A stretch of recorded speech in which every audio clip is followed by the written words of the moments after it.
Mayor naman ng South UP at asawa nito hawak na ng PNP-CIDG dahil sa kasong murder. Ang dalawa ang tinuturong mastermind sa pananambang at pagpatay sa Vice Mayor ng nasabing bayan noong nakaraang taon. Si Mar Gabriel para sa detalye.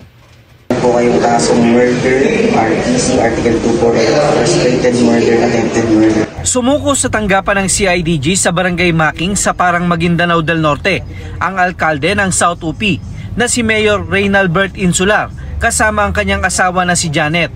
Kasunod ito nang lumabas na warrant of arrest laban sa kanila para sa kasong murder, frustrated murder at attempted murder. Lumabas yung warrant of arrest nila.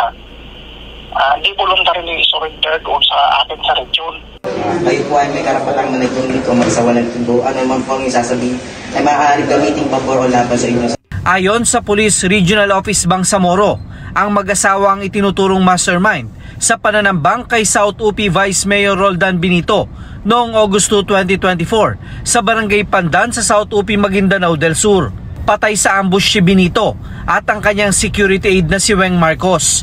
Sugatan naman ang asawa ng vice-alkalde na si Barangay Chairperson Annalyn Benito, gayon din ang minor de edad nilang anak.